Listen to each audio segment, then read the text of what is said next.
Hello friends, welcome to ஜேஸ் ஜோகா world. எல்லோரும் எப்படி இருக்கீங்க? நல்லா இருக்கீங்களா? இன்றைக்கி நம்ம இந்த வீடியோவில் என்ன பார்க்குறோன்னா, ஒரு டேஸ்டியான கேக் ரெசிபி தான் நம்ம வந்து பார்க்க போகிறோம். கேக்குன்னு சொல்லிட்டு மரவள்ளிக்கிழங்கு எடுத்து காமிக்கிறேன்னு பார்க்குறீங்களா? மாமாங்க, இன்றைக்கி நம்ம பண்ண போகிற கேக் வந்து மரவள்ளிக்கிழங்குல யூஸ் பண்ணி தான் நம்ம வந்து பண்ண போகிறோம். அதுக்காக நான் 1 கிலோ மரவள்ளிக்கிழங்கு எடுத்துருக்கிறேன். ஒரு பீஸ் தான் இருக்குது, ஆனால் அந்த ஒரு பீஸ் வந்து பார்த்திங்கன்னா 1 கிலோ. அந்த மரவள்ளிக்கிழங்கை வந்து தோல் எல்லாமே ரிமூவ் பண்ணிவிட்டு நல்லா வாஷ் பண்ணிவிட்டு இந்த மாதிரி சின்ன சின்ன பீசஸை வந்து ஸ்லைஸாக இந்த மாதிரி நீங்கள் நறுக்கி எடுத்துக்கோங்க. நறுக்கி எடுத்த பீசஸை வந்து நாம் வந்து ஒரு மிக்ஸி ஜாரில் வந்து மாற்றிக்கலாம். மிக்ஸி ஜாரில் மாற்றிட்டு நாம் வந்து தண்ணி எதுவுமே விடாமல் நாம் வந்து இதை வந்து நல்ல ஒரு ஃபைன் பேஸ்ட்டாக நாம் வந்து அரைச்சி எடுத்துக்கலாம். ஏன்னா கிழங்குல வந்து கொஞ்சம் தண்ணிச்சத்து இருக்கிறதுனால நம்ம வந்து தண்ணி விட வேண்டிய தேவையில்லை. நம்ம வந்து நல்லா அரைக்கும் போதே அது நல்லா நம்மளுக்கு வந்து மை போல் நம்மளுக்கு வந்து அரைஞ்சி வரும். அதனால் மிக்ஸி ஜாரில் மாற்றிட்டு இந்த மாதிரி நம்ம ஒரு ஃபைன் பேஸ்ட்டாக நாம் வந்து அரைச்சி எடுத்துக்கலாம்.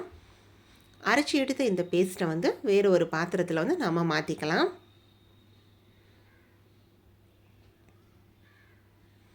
பார்த்திங்களா, நம்ம தண்ணி விடவே இல்லை. ஆனால் இது வந்து நல்லா அதுலேயே தண்ணி சத்து இருக்குது, நல்லா வந்து திக்காகவும் இருக்குது, நல்லா ஃபைன் பேஸ்ட்டாக நம்மளுக்கு வந்து அரைஞ்சி கிடச்சிருக்கு. இது வந்து அப்படியே ஒரு ஓரமாக இருக்கட்டும். நம்ம வந்து மூடி வச்சு அது வந்து ஒரு ஓரமாக இருக்கட்டும். இப்போ இது கூட வந்து கேக் ப்ரிப்பேர் பண்ணுறதுக்காக ஒரு சில திங்ஸ் எல்லாமே வந்து நம்ம ஆட் பண்ண போகிறோம். அந்த திங்ஸ் என்னன்னு சொல்லிட்டு நாம் வந்து பார்க்கலாம். இப்போ வந்து இது கூட ஆட் பண்ணுறதுக்காக நான் இன்றைக்கி எடுத்துருக்கிறது வந்து 2 முட்டை வந்து எடுத்துருக்கிறேன். 1 கிலோவுக்கு வந்து 2 முட்டை நம்ம ஆட் பண்ணிக்கலாம். அதை வந்து மிக்ஸி ஜாரில் மாற்றிக்கலாம். கூடவே 150 கிராமுக்கு வந்து சுகர் எடுத்துருக்கிறேன். நம்மளுடைய இனிப்புக்கு தேவையான அளவு சுகர். 1 கிலோவுக்கு வந்து நம்ம 100 to 150 கிராம் சீனி வந்து ஆட் பண்ணிக்கலாம். எங்களுக்கு வந்து கொஞ்சம் சீனி வந்து தூக்கலாக இருந்ததுன்னா பிடிக்கும். அதனால் நான் வந்து 150 கிராம் சீனி வந்து ஆட் பண்ணியிருக்கிறேன். கூடவே 5 to 6 ஏலக்காவும், கொஞ்சமாக அண்டிப்பருப்பு, அப்புறமா ஒரு பிஞ்ச் ஆஃப் சால்ட் நம்ம இதை ஆட் பண்ணி அதையும் நம்ம வந்து அரைச்சி எடுத்துக்கலாம்.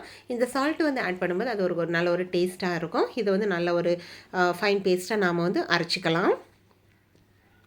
இது வந்து நல்லா அரைச்சப்புறமா நம்ம ஏற்கனவே கிழங்கு வந்து நம்ம வந்து அரைச்சி வச்சுருக்கோம் இல்லையா, அந்த மாவு கூட வந்து நம்ம அந்த பேஸ்ட் பண்ணி வச்சுருக்கிற அந்த எக்கு, அண்டிப்பருப்பு, ஏலக்காய், சீனி, அப்புறமா சால்ட்டு, அந்த பேஸ்ட்டை வந்து இது கூட ஆட் பண்ணிக்கலாம். ஆட் பண்ணிவிட்டு இது கூட வந்து நாம் இன்றைக்கி வந்து நெய் வந்து விட போகிறோம். நெய்யோட மெஷர்மெண்ட் பார்த்திங்கன்னா 1 கிலோவுக்கு வந்து நம்மக்கிட்ட இருக்கக்கூடிய குழிக்கரண்டியில் வந்து 1.5 கப்புக்கு வந்து நெய் வந்து நம்ம வந்து விடணும். 1.5 கப்புன்னு 1.5 ஸ்பூனுன்னு வரும்போது கிட்டத்தட்ட அது வந்து 75 ml வந்து நெய் வந்து வரும். அதே கரண்டியில் வந்து நம்ம வந்து 2 ஸ்பூனுக்கு வந்து தேங்காய் பால், கெட்டியான தேங்காய் பால் வந்து ஆட் பண்ணிக்கலாம். மிச்சம் இருக்கக்கூடிய தேங்காய் பாலை நம்ம குடிச்சிக்கலாம். இதுக்கு வந்து நம்ம எந்த ஸ்பூனில் வந்து நாம் வந்து நெய் வந்து அளந்து எடுத்தோமோ அதே ஸ்பூனுக்கு வந்து 2 ஸ்பூன் வந்து நாம் வந்து தேங்காய் பால் வந்து இது கூட வந்து ஆட் பண்ணணும். ஆட் பண்ணிவிட்டு அதையும் நாம் வந்து நல்லா மிக்ஸ் பண்ணி விட்டுக்கலாம். அது வந்து கெட்டியாக எதுவுமே இருக்கக்கூடாது. எல்லாமே நல்லா கரைஞ்சி வரணும். நல்லா கரைஞ்சி அந்த நெய் வந்து மேலாப்பில் வரணும். இந்த மாதிரி நம்ம வந்து நல்லா வந்து அதை வந்து கலந்து விட்டுக்கலாம்.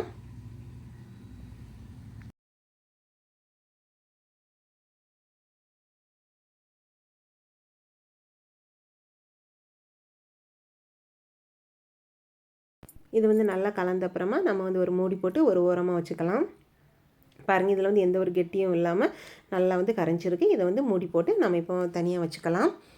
மறுபடியும் ஒரு பாத்திரம் எடுத்துக்கோங்க. இந்த பாத்திரத்தில் இந்த மாதிரி குழிவான ஒரு பாத்திரம் எடுத்துக்கோங்க. இதில் தான் நாம் இன்றைக்கி வந்து கேக் பண்ண போகிறோம். அந்த பாத்திரத்தில் வந்து கொஞ்சமாக நெய் விட்டுக்கலாம். நெய் விட்டு அந்த பாத்திரம் ஃபுல்லுமே நாம் வந்து நல்லா வந்து அந்த நெய்யை வந்து தடவி விட்டுக்கலாம். எல்லாத்துலேயும் நல்லா படும்படியாக தடவி விட்டால் தான் நம்ம கேக் பண்ணும்போது அந்த கேக் வந்து ஈஸியாக நம்மளுக்கு வந்து கிடைக்கும். ஸோ அதை வந்து நல்லா தடவி விட்டப்புறமா நம்ம வந்து அதை அப்படியே வச்சுக்கலாம். வச்சுட்டு நம்ம இப்போ ஸ்டவ்வை ஆன் பண்ணி குக்கர் நம்ம ஸ்டவ்வில் வந்து வச்சுக்கலாம். குக்கர் வந்து யூஸ் பண்ணாட்டி நீங்கள் அடி கனமான ஒரு பாத்திரம் கூட யூஸ் பண்ணிக்கலாம். அந்த பாத்திரத்தில் வந்து நம்ம வந்து தூள் உப்பு வந்து ஆட் பண்ணிக்கலாம். இது வந்து ஒரு பேக்கெட் தூள் உப்பு நான் ஆட் பண்ணியிருக்கிறேன். அந்த கெட்டியாக இருக்கக்கூடிய உப்பு எல்லாமே நல்லா வந்து பொடிச்சு போட்டுக்கோங்க. பொடிச்சு போட்டுட்டு அந்த உப்பை வந்து நம்ம வந்து நல்லா வந்து ஹீட் பண்ணிக்கலாம். இது வந்து ஒரு 5 மினிட்ஸாவது இந்த உப்பு வந்து நல்லா ஹீட் ஆகணும். அப்போ தான் அந்த ஹீட் வந்து உப்புலாம் பட்டு நம்மளுக்கு வந்து கேக் வந்து பண்ணும்போது நம்மளுக்கு கேக் வந்து ரொம்ப நல்லா வரும். அது வந்து நல்லா பொடிச்சு போட்டுட்டு அதில் வந்து ஒரு சின்ன ஒரு ஸ்டாண்டு மாதிரி நீங்கள் வச்சுக்கோங்க. இப்போ இந்த உப்பை வந்து நம்ம மூடி போட்டு ஒரு 5 மினிட்ஸ்க்கு வந்து ஹை ஃப்ளேமில் வச்சு நம்ம வந்து நல்லா வந்து சூடு பண்ணிக்கலாம். 5 மினிட்ஸ்க்கு அப்புறமா 5 மினிட்ஸ் வந்து அது வந்து ஹீட் ஆனதும் நாம் வந்து ஏற்கனவே ஒரு பாத்திரத்தில் நெய் தடவி வச்சுருக்கோம்ல, அந்த பாத்திரத்தில் வந்து நம்ம மிக்ஸ் பண்ணி வச்சுருக்கிற பேஸ்ட்டை வந்து ஆட் பண்ணிக்கலாம். பேஸ்ட் வந்து ஆட் பண்ணிவிட்டு அதை வந்து நல்லா வந்து இந்த மாதிரி தட்டி கொடுத்துக்கலாம். அப்போ தான் அந்த நெய் எல்லாமே வந்து சைடில் வந்து ஃபுல்லுமே வந்து நிற்கும். நம்மளுக்கு அந்த கேக்கோட ஷேப் வந்து ஈக்குவலாக வரும். நல்லா இந்த மாதிரி பண்ணதுக்கப்புறமா நாம் வந்து குக்கரில் தான் வைக்கணும். குக்கரோட மூடி ஓப்பன் பண்ணி அது வந்து நல்லா ஹீட்டாக இருக்கான்னு சொல்லிவிட்டு நம்ம செக் பண்ணி பார்க்கலாம். ஜஸ்ட் அந்த கையை வைக்கும்போது அந்த ஹீட் வந்து நம்ம கையில் போடுவோம்ல, அப்போ நம்மளுக்கு தெரியும் அது வந்து ஹீட் ஆகிருக்குன்னு சொல்லிவிட்டு அது வந்து நல்லா ஹீட் ஆனதும் நம்ம இதில் விட்டு வச்சுருக்கிற அந்த பாத்திரத்தை வந்து இந்த ஸ்டாண்டுக்கு மேலே நாம் வச்சுக்கலாம். ஸ்டாண்டில் வச்ச அப்புறமா நாம் வந்து இந்த பாத்திரத்தை வந்து ஒரு மூடி போட்டு மூடிக்கலாம். மூடிட்டு நாம் வந்து குக்கரையும் வந்து மூடிக்கலாம். குக்கரில் வந்து நம்ம விசில் போடக்கூடாது, பெல்ட்டும் வந்து போடக்கூடாது. போடாமல் ஒரு 20 to 25 மினிட்ஸ் வந்து நம்ம வந்து வேக விட்டுறலாம். ஒரு 10 மினிட்ஸ் ஆர் 15 மினிட்ஸ்க்கு அப்புறமா நீங்கள் வந்து அது வெந்திருக்கான்னு செக் பண்ணி கூட பார்த்துக்கலாம். இப்போ வந்து நம்ம வந்து ஸ்டவ்வை வந்து ஃபுல்லுமே லோ ஃப்ளேமில் வந்து வச்சுக்கலாம். ஏன்னா இவ்வளோ நேரம் வந்து ஹை ஃப்ளேமில் தான் அது வந்து நல்லா ஹீட் ஆகிருக்கு. அதனால் இது வந்து லோ ஃப்ளேமில் வந்து நம்ம இனி பண்ணால் போதும். இதுக்கு வந்து அடிக்கனமான பாத்திரம் தான் இருக்கணும். அப்போ தான் நம்மளுக்கு வந்து அந்த கேக் வந்து கரியாமல் நல்லா சாஃப்டாக நம்மளுக்கு கிடைக்கும். இப்போ வந்து பாருங்கள், கிட்டத்தட்ட 20 மினிட்ஸ் வந்து ஆயிடுச்சு. ஸோ இப்போ நம்ம ஓப்பன் பண்ணி பார்க்கலாம் வெந்திருக்கான்னு சொல்லிவிட்டு. நம்ம எப்போவுமே மரவள்ளி கிழங்குல வந்து கூட்டு இந்த மாதிரி தான் பண்ணுவோம் இல்லையா. ஸோ இந்த மாதிரி டிஃப்ரெண்ட்டாக நம்ம கேக் மாதிரி பண்ணி கொடுக்கும்போது குழந்தைங்களாம் விரும்பி சாப்பிடுவாங்க. டேஸ்ட்டு வந்து ரொம்ப நல்லாயிருக்கும். இந்த வீடியோ பிடிச்சிருந்துச்சுன்னா நீங்கள் மறக்காமல் சேனலை சப்ஸ்கிரைப் பண்ணிக்கோங்க. ஸோ இப்போ வந்து பாருங்கள், இது வந்து வெந்திருக்கான்னு செக் பண்ணுறதுக்காக நம்ம குழியப்பெல்லாம் பண்ணக்கூடிய ஒரு கம்பி மாதிரி வச்சுருப்போம். அதை வேணுமா நம்ம வந்து செக் பண்ணி பார்த்துக்கலாம். அந்த கம்பியில் வந்து அந்த மாவு வந்து ஒட்டாமல் எதுவுமே இல்லாமல் இருந்துருச்சுன்னா கேக்கு வந்து பர்ஃபெக்டாக வெந்திருக்குன்னு அர்த்தம். இப்போ வந்து பார்த்திங்கன்னா 15 மினிட்ஸ் கிட்டத்தட்ட 15 மினிட்ஸ் தான் ஆகுது. இப்போ வந்து லைட்டாக அது வந்து ஒட்டி இருக்குது. அதனால் அது வந்து உள்ளடி வந்து வேகாமல் இருக்குது. அதனால் மறுபடியும் இதை வந்து நான் மூடி போட்டுட்டு நம்ம குக்கரையும் மூடி போட்டு நான் வந்து கூட ஒரு 10 மினிட்ஸ் வந்து வேக வைக்க போகிறேன். அப்போ தான் நம்மளுக்கு வந்து பர்ஃபெக்டான கேக் வந்து நம்மளுக்கு கிடைக்கும். ஸோ மறுபடியும் நாம் வந்து மூடி போட்டுக்கலாம். மூடி போட்டுட்டு ஒரு 10 மினிட்ஸ் இருக்கட்டும். எப்படியுமே இந்த கேக் வந்து ப்ரிப்பேர் பண்ணுறதுக்கு 20 to 25 மினிட்ஸ் வந்து ஆகும். லோ ஃப்ளேமில் வச்சு பண்ணும்போது தான் நம்மளுக்கு பர்ஃபெக்டான மரவள்ளி கிழங்குல வந்து கேக் வந்து கிடைக்கும். ஸோ இப்போ வந்து பார்த்திங்கன்னா 25 மினிட்ஸ் வந்து தாண்டிடுச்சு. இப்போ நம்ம ஓப்பன் பண்ணி நம்ம கேக்கை வந்து நம்ம வந்து ரிமூவ் பண்ணி எடுத்துக்கலாம்.